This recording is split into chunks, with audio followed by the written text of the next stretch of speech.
There you go. Alright, so this is Blossom. Blossom is a possum.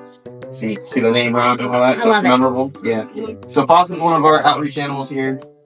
She is one of Florida's finest creatures of the night, making everybody's Ring cameras ring and eating everybody's trash. But it's a good thing because this is probably the cleanest one you can ever run into in the wild, which is really, really interesting because they look the dirtiest, the nastiest. They got that weird rat tail. They got those weird little fingers. But in all actuality, they're probably one of the safer ones to encounter out there, which is really interesting. So brought her out here today for you guys so you guys can see what possums do since they stay out at night. So I brought some food for her. So we can go ahead and feed her some different stuff. Because one of the coolest things about possums is that all the stuff that they eat, they're omnivores. So that means they eat everything from plants, from animals, to trash, everything. So I brought some egg, I brought some cat food, veggies. She loves grapes. So we'll see if she'll get her comfortable with the grape. There you go, good girl. Yeah. I also brought some crickets for her too to see if she's interested. Very fast. Yep. They're so pretty. Yeah, kinda, yeah. They They grew on me. They grew Really on me. cool face. And what's interesting about this too is that this build of mammal. So for those of you who aren't aware, possums are marsupials, which are one of the oldest types of mammals out there. And this specific build of animal has been around since the Cretaceous. So this is probably one of the better examples of what mammals, like early mammals, used to look like back when the dinosaurs were around. So they've been around for millions and millions of years, and they've been doing their thing. So yeah, we'll see if she's a little more comfortable. How old is she? She's about a year old now, so young adult in possum years.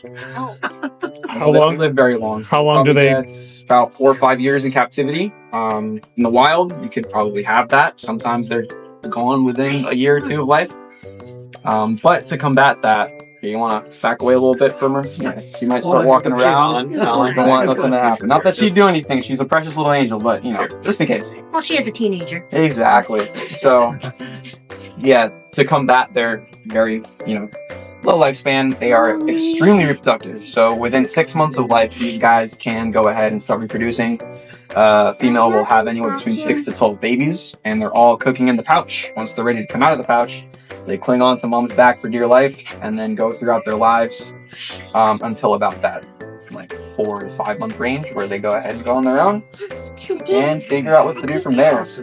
So was she born captive, or yes, is I she a believe they rescue? were. I can't remember off the top of my head where they came from, but they are rescues in a way.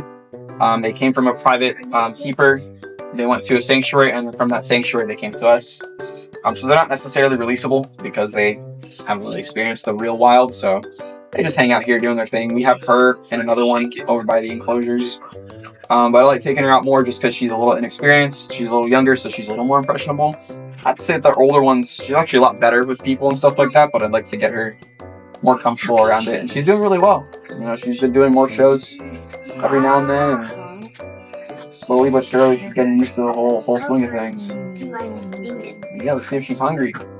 So it is colder. They don't always eat when it's too cold. Like I did see her bowl this morning was a little empty. But I brought this egg, and in this egg is all her favorite stuff. There's, of course, egg yolk in there. There's yogurt, that's cat food, and her grapes. So, there you go, smell. But she's probably going for this crazy stuff. Are they territorial at all? Not really. It's kind of weird how they interact with each other in the wild. They kind of pretend each other don't exist. They don't really acknowledge each other's presence half the time. So they are basic teenagers. Kinda, yeah. Their whole lifestyle, it's very nomadic. So because they eat everything, they're spending the entire night pretty much vacuuming the floor. So they'll spend all night walking and walking and walking, which is another reason why you see them on roads, flattened. I don't want to see it get flattened, but that is kind of what happens because they're just walking around doing their thing. So because of that, they don't really have like a home range. They kind of just set camp wherever they're at. So that could be in a tree, it could be in a hollow, it could be in a gopher tortoise burrow sometimes. It really depends on where they end up in the morning. What is marsupial? So marsupial is a whole family of mammals that encompasses animals with a pouch and start out a little bit differently than other mammals. So within that pouch, they are born for lack of better words, they're kind of born a little prematurely.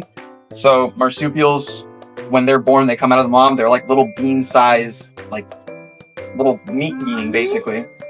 And that little meat bean will hang on to the pouch, and all of the teats are inside the pouch. So it'll basically have a womb, just not inside of the mother's body. There are a couple other differences with marsupials too. They tend to have more teeth than other mammals. Possums specifically do have the most teeth in like across all the mammals we have around here. I think they have like 50 something. I can't remember the number off my head. You can see that they have that giant mouth. And they also usually tend to have 5 fingers. And what's also super interesting is that depending on what kind of marsupial you're looking at, besides kangaroos, because they're a whole different story, they usually have the weirdest like finger layout. So you can see that she kind of has little monkey feet here. She has 5 fingers, almost like a thumb. And then if you look at her back feet, because these guys climb all the time, they kind of have like monkey feet. So 3 fingers, or 3 toes in this case, go forwards. 1 is a little more dexterous towards the side, and then the inside, her kind of thumb, has no claw, and it's very similar to a monkey's foot. So it's kind of hard to see. I know she's being kind of, being social. It is cold. She's not the best people just yet, so she's a little frazzled, but with time, she will become way better with it. So let's see if she'll get some crickets. I know she's been eyeing these things. What do you guys do for her in the evenings as she's kind of in her cage, since it's her active time? Do you guys have to put little activities in there for her? So we tend to, yeah. So what we'll do, whenever, we have visitors and stuff, we'll pull them out for like a show. Oh, did you drop the egg? We'll get the egg later, don't worry, dude. So whenever we have like a show or something, yeah, we'll take them out, give them some treats. That is her main course. So what we'll do after that, because they don't usually eat all their food, they'll eat a little bit during the presentations. Let's see if we can get her turned around. And then when we put her back in the enclosure, they just go right to bed. Yeah. And then by the time they come out, they got stuff to do. But we also do enrichment stuff too. So sometimes instead of a bowl, we'll put it in like an egg carton or like a glove container, so she's got to look for it. Sometimes we'll straight up hide the food. Sometimes to their dismay, because sometimes they don't find it, which sucks. But it's all part of the game. Of life, getting them accustomed to what they would be doing out there in the wild. So yeah, you can kind of see here. They like to clean their hands. They're very similar to raccoons or even rats. It's something you'll see very commonly among like small mammals. They tend to clean themselves after they get dirty, which I think is really interesting. It shows a little more intelligence than what they get they get a bad reputation for being very, very not smart. So ready for a cricket? I'm always trying. You want a cricket? Come on, girl. Have the cricket. Oh. And you can see how they use their hands too, which I think is really cool. Very dexterous, very adaptable. Does she know you, Gary? I would like to think so. I think so, yeah. Possums in general, they don't have the same like affection or relationship like mindset as like dogs or cats do, but they definitely do recognize people. And even when it comes to like just socializing in general, they do get used to patterns and stuff, so they'll recognize people to people. But I don't think, at least working with them specifically here, I don't think they're gonna have like a bias towards whatever. It mostly just depends on food and stuff like that. They're very food motivated, so. But at the same time, it makes it very easy to work with, so that way anyone who comes in to do animal care or anything like that is able to. Yeah. Yeah. And the tail too is really interesting. So Yeah. the tail is prehensile, which basically means that they're able to use it kind of like a 5th limb. When they're little, they can hang from it, like the cartoons and stuff like that. As they get older, though, they get kind of big, so they can't necessarily hang on their whole body weight onto it. But it does work as an extra arm, basically. So it's a windy day and they're on some branches, they can use that to hold on. And there's actually really awesome trail footage of possums grabbing like sticks and like little twigs with their tail, putting it towards their nest, which I think is amazing. So it's like a little pickup, got a truck bed on the back of their butt.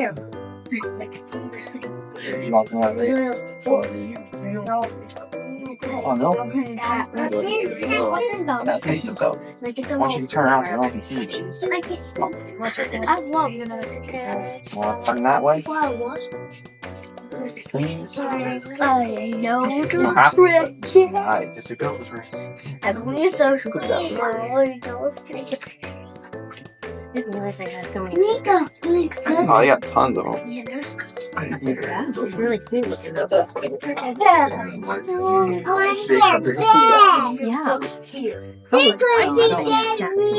Yeah, sometimes they don't always participate, but that's all part of the process. I guess that's why they're so they kind of have that barrier and stuff. You're right. I like it. Thank you. Cool. She's younger, so I'm giving her some time. She's pretty. Who's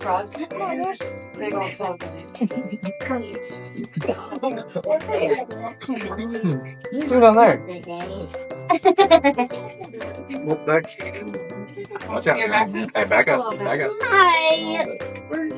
What? Right down in front of you. Oh, don't worry about the egg. It's there, but I'll pick it up.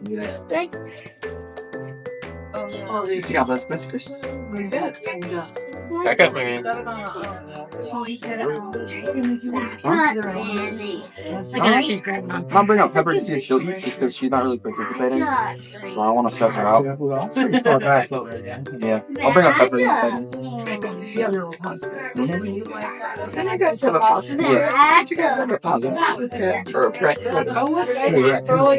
Alright, so I'll be back. Bring out the older possum because she's a little more comfortable with people. That way we can see something. Bye-bye. Hello, amazing people. Welcome back to another episode of Dan Gotta Explore the World. I hope you guys enjoyed the journey as much as we did, visiting Blossom the Opossum and Oakland Nature Preserve.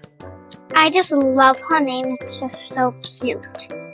It rhymes and everything. So cute. Learning about opossums and what she eats. And her little tail. Her little funny tail. And remember, if you want to see more of these two crazy kids, then smash that subscribe button. Thank you, and we'll see you on the next episode. And yeah, I hope you guys enjoyed that as much as we did. And as always, never stop exploring and never stop dancing. Dun, dun, dun, dun.